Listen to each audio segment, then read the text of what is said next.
Hello everyone, welcome to the series of database management system and we are covering some database concepts.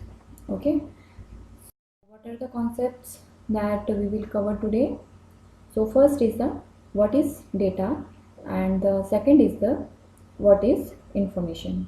All right, these are the very important topic and generally हम लोग confuse रहते हैं कि exactly data क्या है and information क्या है. All right, सो आज के सेशन में हम लोग यही दोनों टॉपिक को डिटेल में कवर करेंगे. So what is data? Data is a collection of raw facts and figures that we need to process to extract meaning और इंफॉर्मेशन. सी, ये तो डेफिनेशन हो गई, बट इसका मतलब क्या है? ओके, सो हम इसको पॉइंट में कवर करेंगे. ओके, पॉइंट में हम लोग इसको सीखने की कोशिश करेंगे कि डेटा है क्या exactly. So first point is it is a collection of facts or figures that can be recorded. Now facts और figures क्या है? एग्जाम्पल से हम लोग सीखते हैं. सपोज अगर हम किसी बिल्डिंग की बात करें, ओके, तो किसी बिल्डिंग में कितने फ्लोर्स हैं, ओके, देन उसमें टोटल नंबर ऑफ अपार्टमेंट कितने हैं, ओके, उसके एक फ्लोर पे कितने अपार्टमेंट हैं, ऑलराइट, उसकी हाइट कितनी है. तो अगर इन सब चीज़ों की बात करें तो ये एक तरह से डेटा का काम करेगा और यू कैन से दैट ये सब उस पर्टिकुलर बिल्डिंग के फैक्ट्स हैं और फिगर्स हैं जिनको हम की डेटा के टर्म्स में रिफ़र कर रहे हैं और हम इसको कलेक्टिवली यूज़ कर सकते हैं. Alright, but we need to store it. Why we are storing it? Because अगर हम इसको स्टोर नहीं करेंगे तो हम इसको फ्यूचर में रेफ़र नहीं कर सकते.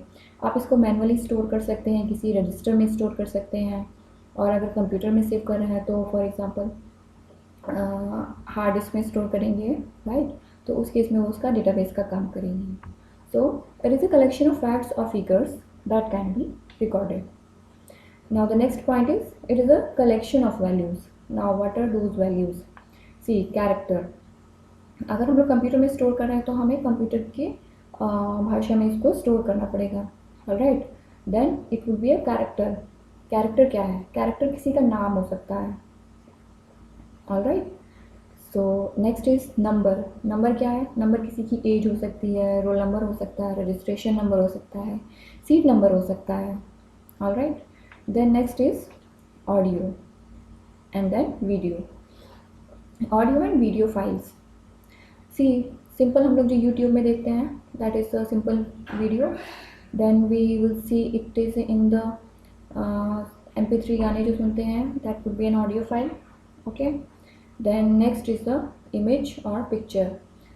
Simple picture जो अपने फ़ोन से कैप्चर करते हैं that could also can be considered as an value. All right, so collection of values like character, number, audio, video, image and picture. The next is data is something that you can consider as a low level of knowledge that do not mean anything or doesn't answer any question. See, जो भी हम data के बारे में बात कर रहे हैं, जो भी हमारे पास फैक्ट्स हैं और फिगर्स हैं, they will work as a low level of knowledge. उससे हमको कुछ एग्जैक्ट इन्फॉर्मेशन नहीं मिलेगी या उससे हमको कुछ मीनिंगफुल रिजल्ट नहीं मिलेगा. ऑलराइट, सो मीन्स हमारे लिए वो डेटा यूजलेस होगा क्योंकि उससे हम किसी भी कंक्लूजन तक नहीं पहुंच सकते. एग्जांपल के लिए हमारे पास एक नंबर है 35. अगर मैं आपसे पूछूं कि what exactly it is, then हर किसी के मन में अलग अलग इस नंबर का पर्सपेक्टिव होगा. फॉर एग्जांपल तो कोई सोच सकता है कि it could be an age, right, किसी और के हिसाब से ये एक रोल नंबर हो सकता है, राइट, देन मेरे हिसाब से ये सीट नंबर हो सकता है. Alright, so we can see that हर किसी के हिसाब से ये एक अलग टाइप का डेटा है. तो हमको इससे कुछ रिजल्ट नहीं मिल रहा है कि एग्जैक्टली है क्या. तो that's what data is something that you can consider as a low level of knowledge that do not mean anything or doesn't answer any question.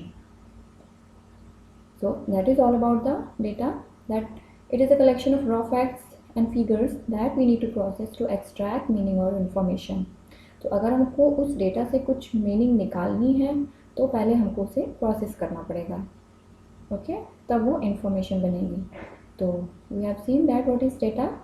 Now we will see what is information. So information informs you something, it answers a specific question. Alright, previous slide में हमने देखा कि data doesn't answer any question, but here information informs you something, it answers a specific question. Alright, suppose अगर हमको किसी school के database से किसी स्टूडेंट का डेटा निकालना है तो हम कैसे निकालेंगे, स्टेप बाय स्टेप हम लोग देखते हैं. फॉर एग्जांपल हम केस 1 कंसीडर करते हैं कि हमारे पास उसका नाम है. ऑलराइट, तो क्या नाम हमारे लिए इंफॉर्मेशन का काम करेगा? सिर्फ नाम से हम उस स्टूडेंट की इंफॉर्मेशन निकाल लेंगे? नो, सिर्फ नाम के बेसिस पे हम स्टूडेंट की इंफॉर्मेशन नहीं निकाल सकते, क्योंकि एक ही नाम के कई सारे स्टूडेंट्स हो सकते हैं. Alright, so it will not serve our purpose. Then second case consider करेंगे कि हमारे पास नाम है और डेट ऑफ बर्थ अवेलेबल है. ऑलराइट, देन नाउ इस केस में हम इंफॉर्मेशन निकालेंगे? नो, क्योंकि एक ही नाम से और एक ही डेट ऑफ बर्थ से एक से ज़्यादा स्टूडेंट्स हो सकते हैं, तो still we are not getting the unique record. Alright, unique information. Now third case consider करेंगे कि हमारे पास नाम है, डेट ऑफ बर्थ है और एड्रेस है, ये 3 चीज़ें अवेलेबल हैं. तो इससे हम लोग क्या इन्फॉर्मेशन निकालेंगे? यस, क्योंकि एक ही एड्रेस पे 2 स्टूडेंट्स नहीं रह सकते हैं, तो उस केस में ये हमको एक यूनिक रिकॉर्ड देगा. ऑलराइट, मीन्स यूनिक इन्फॉर्मेशन मिलेगी. तो now in that case it is answering A specific question. Alright, so information informs you something, it answers a specific question. Now the second point is that information is the process data. Now process data का क्या मतलब है? सी example देखते हैं कि हमारे पास किसी class में स्टूडेंट्स हैं और उनके हमारे पास टेस्ट मार्क्स अवेलेबल हैं. ऑलराइट, तो टेस्ट मार्क्स डेटा का काम करेगा. Alright, these are nothing but the data. But अगर हम उस टेस्ट मार्क्स को प्रोसेस कर दें और उसे हम कंप्यूट करके एवरेज मार्क्स निकालें, मिनिमम मार्क्स निकालें, मैक्सिमम मार्क्स निकालें. ऑलराइट, तो ये हम इससे हमको क्या मिलेगा? इससे हमको परफॉर्मेंस ऑफ द क्लास मिलेगा. And performance of the class is nothing but information. Alright, test marks are the data but performance of the class is information, जो कि कैसे मिली है? डेटा को प्रोसेस करके मिली है. Alright, so information is the process data. Now next point is information is organized and structured data. Now इसको भी हम लोग एग्जांपल से देखते हैं. सपोज हमारे पास एक नंबर लिखा हुआ है 832109. अगेन अगर इस नंबर को देखें तो we can not predict what exactly it is. Alright, but suppose अगर हम इसमें ऐड कर दें कि पिन कोड, ओके, तो अगर हम इसमें पिन कोड हम इसमें ऐड कर दें तो इससे हमको क्या मिलेगा कि ये किसी सिटी का पिन कोड है, तो उस पर्टिकुलर सिटी का नाम पता चलेगा. ऑलराइट, तो कैसे पता चला हमको नाम? जब हमने उसमें स्ट्रक्चर ऐड कर दिया. ऑलराइट, तो ये क्या बन गया हमारे लिए? Now it has become a information for us. Okay, तो information is the structure data. Then next is the organized. इसको हम दूसरे एग्जांपल से कंसीडर करते हैं कि सपोज हमारे पास कुछ कलेक्शन ऑफ डेटा है, random collection of data, UK 1234 angle circle 832108 Thomson. Again अगर इस ग्रुप ऑफ डेटा को देखें तो वी कैन नॉट प्रेडिक्ट क्या चीज़ है ये, बट अगर हम इसको ऑर्गेनाइज कर देते हैं एंगस थॉमसन 1234 सर्कल UK 832108, तब अगर हम इसको बोलें कि क्या चीज़ है तो हम बोल सकते हैं कि ये address information of a person. Alright, so इस केस में ये क्या बनेगा? इंफॉर्मेशन बन जाएगा.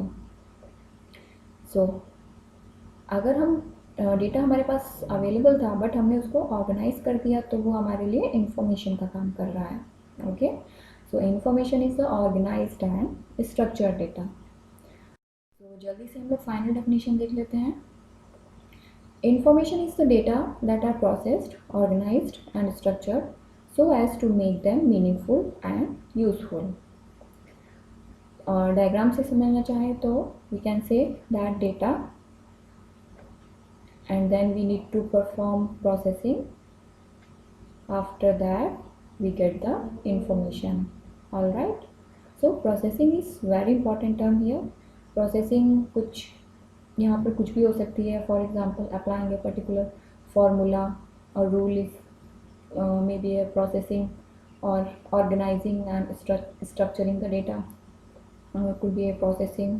ओके, सो प्रोसेस करके ही हम डेटा से इंफॉर्मेशन निकाल सकते हैं.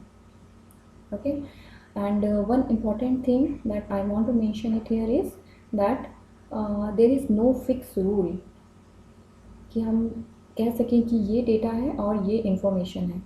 It totally depends on the user's perspective और the user's requirement. Means user क्या चाहता है उसके रिक्वायरमेंट पे डिपेंड करेगा कि क्या डेटा है क्या इन्फॉर्मेशन है.